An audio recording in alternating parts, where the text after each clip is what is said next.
In this video, we will discuss the development and expansion of slavery in the South during the antebellum period. It all begins with the cotton gin, which drastically changes the landscape of the South forever. Acre after acre of land goes under the plow to produce cotton, which is in turn sold to factories in the North as well as Great Britain. It's all made possible by slavery, a dying labor system that finds new life on the plantations of the South. Before Eli Whitney's cotton gin, slavery was dying out. It was not productive. That is why the Founding Fathers compromised on the issue when writing the Constitution. But with the new invention, cotton became easier and more profitable. It led to the increase in demand for land and slaves. Look at the chart. In 1790, very little cotton was produced, as it took hours to separate cotton fibers from the seeds. By 1860, over 3.8 million bales of cotton was being produced by almost 4 million slaves. Demand for cotton grew rapidly as the textile industry grew in Great Britain in the 1820s and 1830s. As a result, Southerners began to plant cotton in previously uncultivated lands owned by American Indians, who had just been relocated under the Jackson administration. By 1860, cotton exports were bringing in more than $200 million per year and made up more than 67% of the United States' total trade. As you can see in the maps, slavery grew quickly throughout the South. A new strain of cotton in the 1830s, one conducive to different soil and climate than in South Carolina and Georgia, exploded cotton production up the Mississippi River. Over time, tobacco took a backseat to cotton. By 1800, most tobacco production in Virginia had ended, and Virginia began to grow wheat. Most of Virginia's slaves were sold to cotton markets in the Deep South. Notice the difference between the Upper South, Virginia, Maryland, North Carolina, Tennessee, Kentucky, and the Lower South, South Carolina, Georgia, Florida, Alabama, Mississippi, Louisiana, Arkansas, and Texas. In the Upper South, slavery is concentrated in only certain parts of the state. In the Lower South, slavery has spread throughout the entire region, engulfing each state almost entirely. The planter class, or aristocracy, defined the South as a society dominated by great plantations and wealthy landowning planters. These men dominated the region with large tracts of land where they grew cotton, sugar, rice, or tobacco. Typically, they owned at least 40 to 50 slaves and over 800 acres of land. Their wealth afforded them political and social influence as well. They had a rich social life and traveled all over the world. Southern white males adopted a code of chivalry, which required them to defend their honor through dueling, a practice that had died out in the North. Chivalry was the concept of ethical behavior, dignity, and bravery. It was very common to be called a hero for avenging an insult with physical violence. That type of behavior was seen as barbaric in the North. Southern white women had a specific role in society, much like their counterparts in the North. Their sphere was the home, where they cared for their children and hosted social gatherings. There were several differences, however. The code of honor that men protected usually produced a more dominant male society in the South. Most women lived in isolated farms, with few opportunities outside of being a wife and a mother.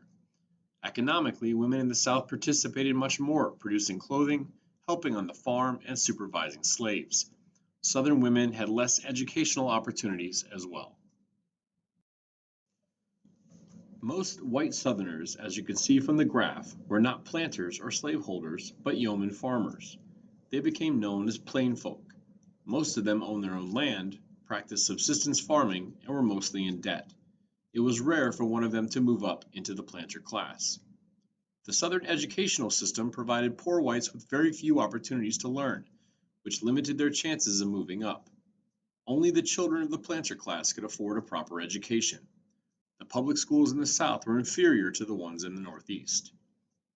The Hill people practiced subsistence agriculture, owned no slaves, and used a bartering system to get the goods they couldn't grow themselves. They opposed slavery because it threatened their independence. They were defined by personal freedom. The Sandhillers were a group at the bottom of the hierarchy, but supported the plantation economy. They occupied the worst land or had no land at all. They sometimes foraged or hunted for food, and even worked as laborers to earn a living.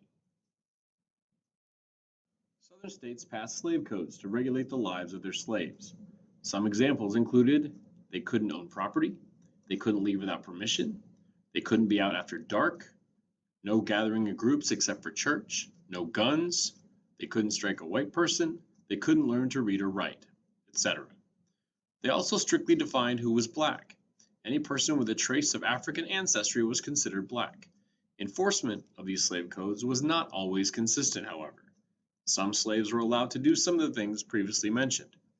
Some blacks lived in horrible conditions, while others enjoyed some flexibility and autonomy relative to others. There were two forms of assigning slave labor in the South. One was called the task system, in which slaves were assigned tasks to complete for the day. If they finished their tasks, then they were free for the rest of the day. The second type was known as the gang system. In this system, slaves were divided into groups and forced to work as long as their supervisor wanted them to. Slave women worked very hard. They worked in the fields alongside the men, plus did chores like cooking, cleaning, and taking care of the children in the home. Because many slave families were separated, women were often single parents. Slaves also dealt with high death rates, which caused them to have large families. Slave conditions in the South, however, were better than their counterparts in the Caribbean and South America, where growing sugar was more labor intensive. Slave owners in America were motivated to keep their slaves alive so they could earn more money. Therefore, America was the only country where the slave population increased through natural reproduction. Some slaves worked in the main house. Household servants had a slightly easier life than those who worked in the fields. They sometimes developed close relationships with the master's family, but were relatively isolated from fellow slaves and did not have any privacy. They were also often mistreated by the masters and overseers.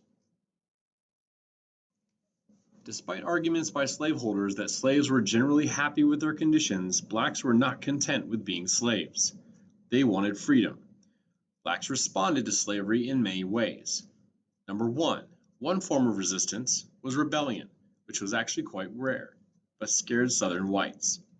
Examples include Denmark Vesey, whose revolt was stopped before it started, and Nat Turner, who led the only large-scale slave revolt in the 19th century South.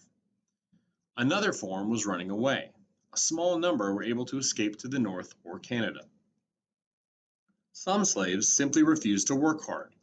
This created the general feeling among whites that blacks were lazy. Finally, some slaves either stole from their masters, sabotaged equipment, or purposely performed tasks improperly. The slave family was an important part of black culture in the South. One of the biggest problems slaves faced is that they were not allowed to legally get married. Many did get married, but struggled to stay together due to slavery. Many spouses had to visit secretly at night. Despite these restrictions, many slave marriages lasted a long time. 33% of black families were broken up by the slave trade. To adapt, many blacks adopted extended kinship networks to help even distant family members during the difficulties of slavery. Sometimes, slaves were adopted by another family if he or she was alone. Many black women were forced to bear children with the white master, children of mixed race who were not recognized by the white father and were forced into slavery.